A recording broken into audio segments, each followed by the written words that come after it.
하나님 말씀 사도행전 2장 41절로 47절 교독하시고 마지막 47절 함께 읽도록 하겠습니다. 그 말을 받은 사람들은 세례를 받으며 이날에 신도의 수가 3,000이나 더하더라. 그들이 사도의 가르침을 받아 서로 교제하고 떡을 떼며 오로지 기도하기를 힘쓰니라. 사람마다 두려워하는데 사도들로 말미암아 기사와 표적이 많이 나타나니 믿는 사람이 다 함께 있어 모든 물건을 서로 통용하고 또 재산과 소유를 팔아 각 사람의 필요를 따라 나눠주며 날마다 마음을 같이하여 성전에 모이기를 힘쓰고 집에서 떡을 떼며 기쁨과 순전한 마음으로 음식을 먹고 하나님을 찬미하며 또 온 백성에게 칭송을 받으니 주께서 구원받은 사람을 날마다 더하게 하시니라. 아멘. 참된 교회의 모습이라는 제목으로 함께 은혜의 말씀을 나누겠습니다. 성경에는 묘사와 처방이 있습니다. 묘사는 상황을 설명을 하시는 거죠. 이러이러했다라는 그런 설명이고, 처방은 방법을 제시하시는 겁니다. 식후에 30분 안에 드십시오, 이런 것처럼 내 이웃을 내 몸처럼 사랑해라, 이런 말씀이라고 보시면 되겠습니다. 묘사와 처방을 바로 구분해야지만이 신앙생활에 있어서 혼란이 없습니다. 예를 들어서 초대교회에 오늘 본문에도 보면 재산을 다 공유를 했죠. 이것은 묘사일까 처방일까? 묘사입니다. 초대교회는 이러했다라는 상황을 설명을 하시는 거예요. 만약에 이것을 처방으로 받아들이면 우리도 재산을 다 팔아가지고 서로 공유를 해야지만이 된다라는 그런 말씀이 됩니다. 또 하나 예를 든다면 부자 청년이 예수님께 찾아왔을 때에 예수님께서 가진 것을 다 팔아가지고 가난한 자들에게 나누어주고 나를 쫓아라 라고 말씀하셨죠. 이것 역시 묘사입니다. 물질에 붙잡히면 안 된다라는 그런 의미로 말씀하신 거예요. 만약에 처방이라면 우리도 예수님을 쫓으려고 하면 내게 있는 모든 것을 다 팔아서 가난한 자에게 나눠주고 주님을 쫓아야 됩니다. 참된 교회가 되어야 되겠는데 성경에 참된 교회는 이러하다라는 완전한 처방은 없습니다. 그 결과 정말 다양한 교회의 모습이 생겨났었죠. 또 사라지기도 했고 지금도 많은 교단들이 생겨나게 되었습니다. 반면에 묘사는 참 많이 있죠. 우리가 알고 있는 것처럼 초대교회도, 그리고 요한계시록의 7교회 역시 묘사다라고 그렇게 보시면 되겠습니다. 완전한 교회는 없기 때문에 그래도 초대교회의 모습이 가장 완전한 모습은 아닐까라고 생각을 하고 초대교회의 모습을 닮아가려고 하는 것입니다. 비행기가 이륙할 때에 가장 많은 에너지가 필요하다라고 하지 않습니까? 그것처럼 교회가 세워질 때에, 초대교회가 탄생이 될 때에 성령께서 아주 강력하게 역사하셨죠. 초자연적인 그런 모습들이 많이 있었고 그런 모습들로 말미암아 교회가 힘있게 생성이 되었습니다. 그러는 동안에 2000년이라는 시간이 흘러왔고 또 변질된 모습들이 많이 있었죠. 그래서 지금은 초대교회를 모델로 삼고 초대교회로의 회복을 많은 교회들이 노력을 하고 있습니다. 예수님께서 승천하실 때에 약속하셨죠. 성령을 기다리라. 그래서 그 약속대로, 그 말씀대로 120명의 성도들이 온전히 기도하는데 성령께서 임하셨고 방언을 하게 됐습니다. 그 방언을 통하여 수많은 사람들이 몰려들었고 베드로가 설교할 때에 남자 장정만 3,000명이 회개하고 돌아오는 갑작스럽게 대형 교회가 된 거예요. 여자분들까지 다 합하면 6,000명이 넘어가겠죠.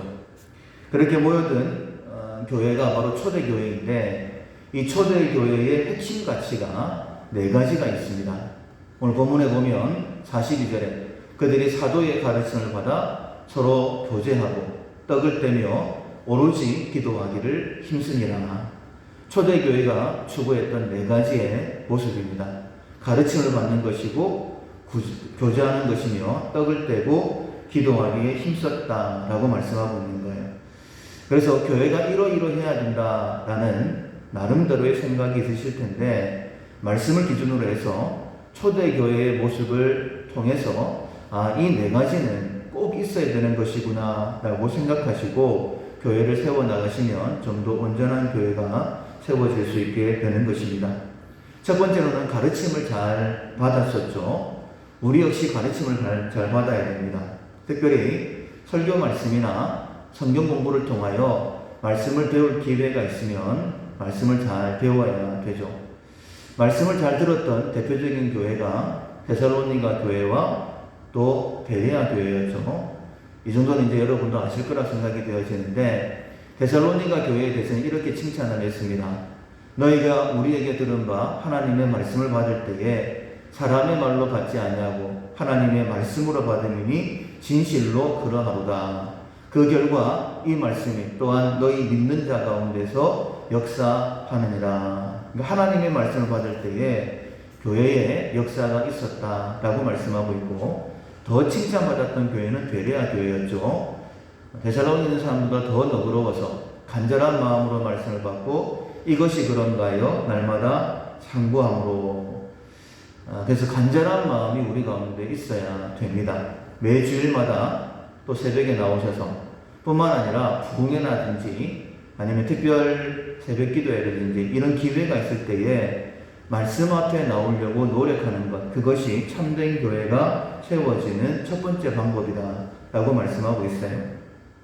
두 번째가 바로 교제입니다. 서로 교제하고 라고 말씀하고 있는데 우리는 교제라고 하면 그냥 모여서 커피 마시고 얘기하는 그런 것을 교제라고 생각을 합니다. 물론 그렇게 하면 형편도 더 잘 알게 되어지고 좀 더 알 수 있게 되어지지만 이 교제라는 단어에 쓰인 원어는 코이노니아입니다.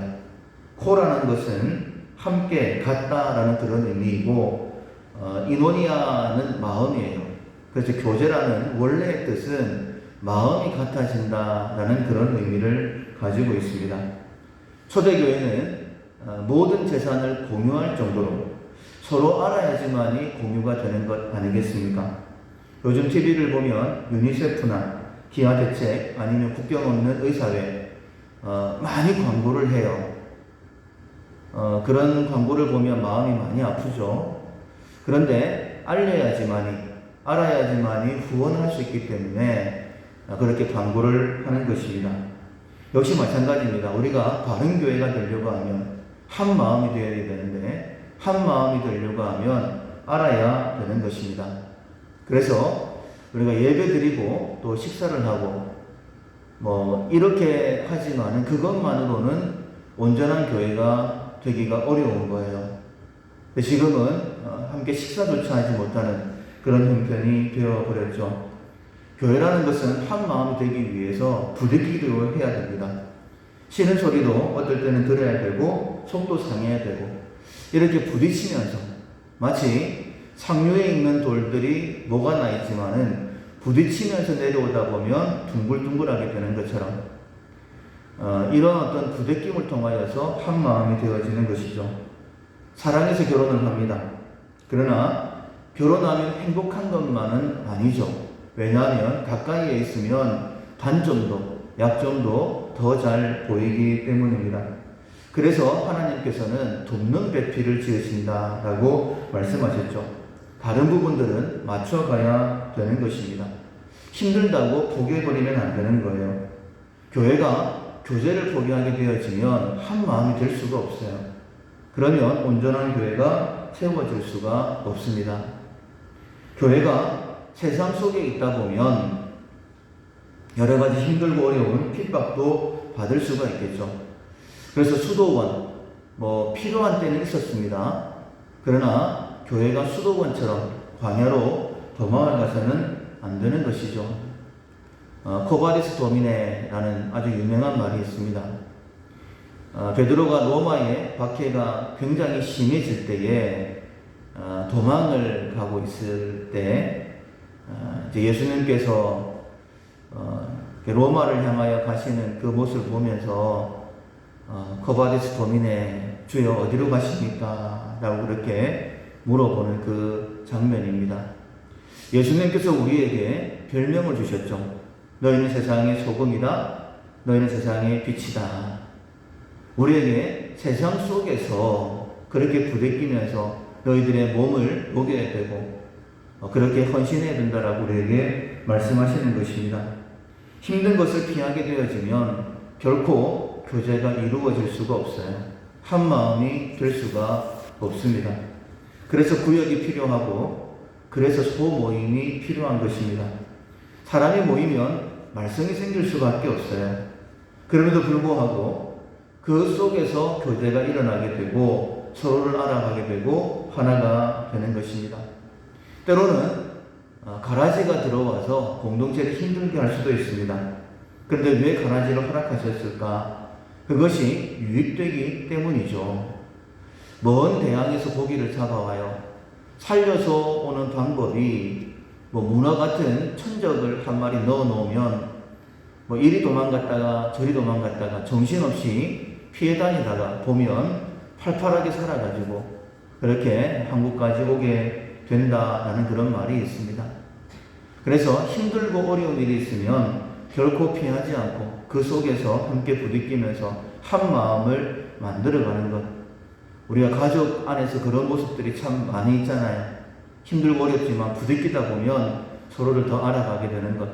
그래서 하나님께서 우리 가운데 이런저런 문제도 허락하신다라고 생각하시고 함께 해결해 나가는 것. 그것이 교제다. 만나서 커피 마시고 이야기하고 그것도 교제이지만은 진짜 교제는 함께 있는 동안에 문제가 생겼을 때에 그 문제를 함께 해결해 나가는 것. 그래서 한 마음을 이루는 것. 그것이 교제이고 그 교제를 통하여 교회는 바로 세워지게 되는 것입니다. 세 번째가 떡을 떼는 것이죠. 그냥 떡을 떼는 것이 음식을 먹는 것이 아니라 성찬이라는 것 우리가 다 잘 알고 있습니다. 성찬식에 대하여 이렇게 말씀을 하시죠. 내가 너희에게 전한 것은 주께 받은 것이다. 그러니까 주님께서 직접 제정하신 것이죠. 주 예수께서 잡히시던 밤에 떡을 가지사 축사하시고 떼어 이르시되 이것은 너희를 위하는 내 몸이니 이것을 행하여 나를 기념하라 하시고 19회 또한 그와 같이 잔을 가지시고 이르시되 이 잔은 내 피로 세운 새 언약이니 이것을 마실 때마다 나를 기념하라. 그러니까 떡을 떼어주시면서는 내 몸이다.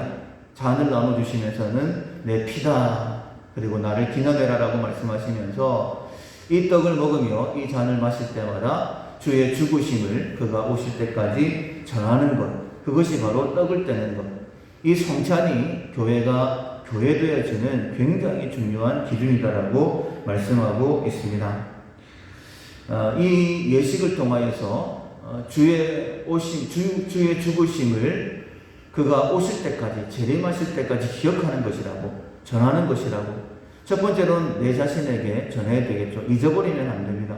왜냐하면 교회라는 공동체가 바로 예수님께서 대속의 죽음으로 말미암아 세우신 예수님의 교회이기 때문입니다.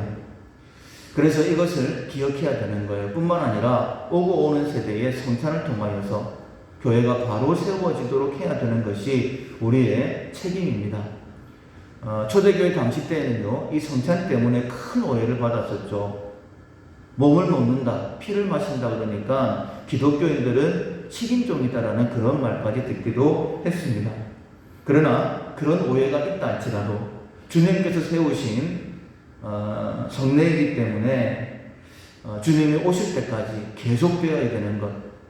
그래서 성례가 바로 진행되는 것이 참교회의 표징이다라고 할 정도로 이 성례는 굉장히 중요합니다.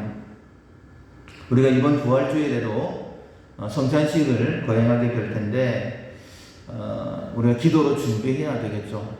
그리고 성찬식을 행할 때마다 특별히 우리가 가져야 될 태도가 세 가지가 있습니다. 첫 번째로는 감사하는 마음이죠. 왜냐하면 나를 위해서 예수님께서 이 땅에 오셨고 그리고 십자가에 달려 돌아가셨기 때문입니다. 그래서 늘 감사하는 마음이 첫 번째. 두 번째로는 회개하는 마음입니다. 통회하는 마음이 우리 가운데 있어야 돼요. 십자가를 바라볼 때마다 내 죄를 위하여 돌아가셨구나. 근데 우리가 성찬식을 행할 때에 우리의 표정을 보면 회개가 굉장히 많은 것 같아요. 근데 회개보다 먼저 줘야 되는 것은 감사입니다. 나를 위하여 십자가에 달려 돌아가셨구나. 그렇게 보면서 내 자신을 보니까 죄가 있는 거예요. 교회를 바로 세워나가지 못하는, 가르침을 잘 받지 못하고 여전히 내 고집대로 살아가는, 교제를 통하여 한 마음이 되어야 되는데 힘들고 어려운 것은 피하려고 하고, 그렇게 하는 나의 모습들을 보면서 회개하는 모습이 두 번째입니다. 그리고 세 번째로는 결단하는 마음이죠.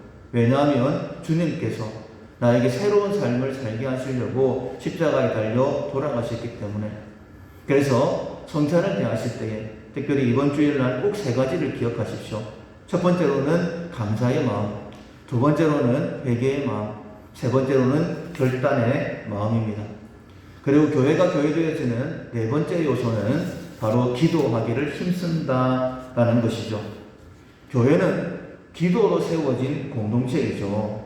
예수님께서 성령 받기를 기도하라 라고 말씀하셨고, 기도할 때에 성령께서 임하셔서 교회가 시작되었기 때문입니다. 뿐만 아니라 교회에는 여러 가지 문제가 있을 수밖에 없어요. 근데 그 문제를 해결할 때도 기도하라 라고 예수님께서 말씀하셨죠. 진실로 진실로 너희에게 이르노니 너희가 무엇이든지 아버지께 구하는 것을 내 이름으로 주실 것이다. 지금까지는 너희가 내 이름으로 아무것도 구하지 아니하였으나 구하라 그리하면 받으리니 너희 기쁨이 충만하리라. 어려움이 있어요. 그런데 기도로 이겨내다 보면 우리가 점점 담대해지는 것입니다. 그래서 교회가 교회다운 모습으로 세상의 어떤 핍박도 이겨내면서 더 앞으로 전진해 나아갈 수 있는 것이죠. 그래서 특별히 문제가 있을 때에 기도했다라고 말씀하고 있죠. 주여 이제도 그들의 위협함을 굽어보시옵고 또 종들로 하여금 담대히 하나님의 말씀을 전하게 하여 주옵소서. 손을 내밀어 병을 낫게 하시고 표적과 기사가 거룩한 종 예수의 이름으로 이루어지게 하옵소서 하더라. 빌기를 다음에 기도하기를 다음에 모인 곳이 진동하더니 무리가 다 성령이 충만하여 담대히 하나님의 말씀을 전하니라. 사도행전 2장 29절부터 보면 핍박에 대해서 여러 가지로 말씀하고 있어요. 그래서 하나님 앞에 간절히 기도했습니다. 기도했더니 성령께서 충만히 그들 가운데 임해주셨어요. 그러니까 성령이 임하시니까 모든 문제가 그냥 한꺼번에 해결돼 버리는 거예요. 그래서 우리에게 기도하라 라고 말씀하시는 거죠. 특별히 야고보서 1장에 보면 병든 자를 위하여 기도하라고 말씀하시죠. 믿음의 기도는 병든 자를 구원하리니 주께서 그를 일으키시리라. 혹시 죄를 범하였을지라도 사하심을 받으리라 라고 말씀하시면서 우리의 질병이 모두 다 죄 때문은 아닙니다. 그러나 죄 때문에 우리에게 질병이 올 수도 있습니다. 그래서 여러 가지로 우리가 병원에 가서도 치료를 받아야 되겠지만은 자기 자신을 돌아보면서 회개하는 것도 굉장히 중요해요. 그래서 병자가 있을 때에 기도해라. 주님이 일으키신다. 혹시 죄가 있다 할지라도 용서하신다. 그러면서 너희 죄를 서로 고백하고 라고 말씀하고 있어요. 죄가 있을 때는 반드시 회개해야 되죠. 그리고 병낫기를 위하여 서로 기도하라. 의인의 간구는 역사함이 있다. 병든 부분에 대해서 이렇게 말씀하고 있지만은 우리의 삶의 모든 부분이 이 말씀에 해당된다고 보시면 됩니다. 내게 문제가 있을 때에 하나님 앞에 해결해 달라고 기도해라. 혹시 죄를 범하였을지라도 사함을 받는다. 너희 죄를 서로 고백하고 그 문제가 해결되기를 위하여 서로 기도해라. 의인의 간구는 역사하는 힘이 크다라고. 왜냐하면 교회는요, 예수 믿는 것은 받은 증거만도다. 그 증거로 말미암아 세상을 또 이겨낼 수 있기 때문입니다. 말씀을 듣겠습니다. 각 시대마다 교회는 이러해야 된다라는 나름대로의 모습이 있었습니다. 그래서 수많은 교단들이 생겨나기도 하고 사라지기도 했던 거예요. 그런데 그렇게 하면서 나름대로의 생각이 있었기 때문에 많은 부분들이 변질되었습니다. 어떤 교회가 가장 좋은 교회일까? 완전한 교회는 없어요. 왜냐하면 우리가 완전하지 않기 때문에. 그래도 초대교회 모습이면 그래도 좀 완전하지 않을까. 예수님께 바로 배움받았던 사도들을 통하여 세워진 교회이기 때문입니다. 네 가지의 모습을 꼭 기억하십시오. 가르침을 받아야 된다. 서로 교제해야 된다. 떡을 떼며 기도하기에 힘써야 된다. 이 네 가지가 있으면 교회가 교회다운 모습으로 세워질 수 있는 것입니다. 우리가 이 네 가지를 기억하고 훈련하셔서 우리 밀락교회가 정말 하나님 앞에 귀하게 쓰임받는 그런 교회 될 수 있기를 주님의 이름으로 축원합니다. 아멘. 찬송가 210장 시온성과 같은 교회, 우리 함께 찬양하시고 우리가 함께 섬기고 있는 이 밀락교회를 위해서 우리 한 목소리로 먼저 한번 기도하시겠습니다. 찬송가 210장입니다. 시온성과 같은 교회 그의 영광 한없다. 허락하신 말씀대로 주가 친히 세웠다. 반석 위에 세운 교회 흔들 자가 누구랴. 모든 원수의 워싸도 아무 근심 없도다. 생명샘이 솟아나와 모든 성도 마시니 언제든지 흘러넘쳐 부족함이 없도다. 이런 물이 흘러가니 목마를 자 누구랴. 주의 은혜 풍족하여 넘치고도 넘친다. 주의 은혜 내가 받아 시온 백성 되는데. 세상 사람 비방해도 주를 찬송하리라. 세상 헛된 모든 영광 하지만 게 같으나 주의 자녀 받을 복은 영원 무궁하도다.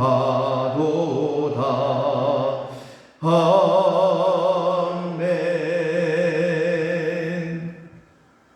우리가 완전하지 못하기 때문에 우리가 세워가는 교회는 약한 부분이 생길 수도 있습니다.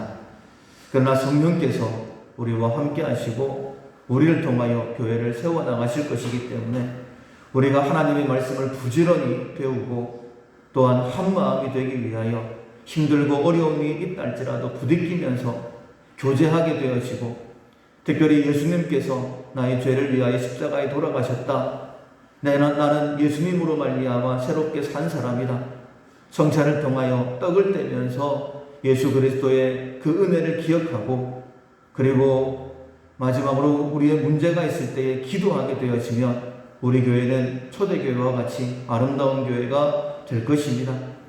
우리 연약함 생각하지 말고 하나님 우리를 통하여 아름다운 교회를 세워 주옵소서. 우리 모두 다가 가르침과 교제와 떡을 떼는 일과 기도하는 일에 힘쓸 수 있도록 도와주십시오. 우리를 통하여 아름다운 교회가 세워지게 달라고 말씀을 기억하시면서 먼저 기도하시고, 우리를 통하여 가정 구원이 우리 밀락교회를 통하여 이 땅의 복음이 힘있게 증거되게 달라고, 그리고 큰 어려움 가운데 온 세상이 직면해 있는데 하나님 속히 정상적으로 회복될 수 있도록 특별히 겸손하게 하나님 앞에 나와 구원받는 자가 많게 달라고, 또한 우리 성도들 가운데에 우리의 중보기도가 특별히 필요하신 분들이 있습니다.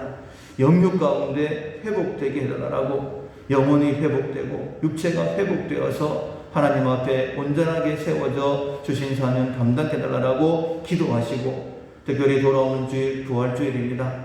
고난주간 기간 동안에 십자가를 더 깊이 묵상하면서 우리가 누군가에게 복음을 들어 예수를 믿게 되었던 것처럼 누군가에게 또 복음을 증거할 수 있는 우리가 되게 달라고, 그리고 부활주일날 큰 기쁨을 가지고 하나님 앞에 예배드리게 달라고 성례식을 위하여 기도하시고 각자 기도 제목으로 기도하겠습니다.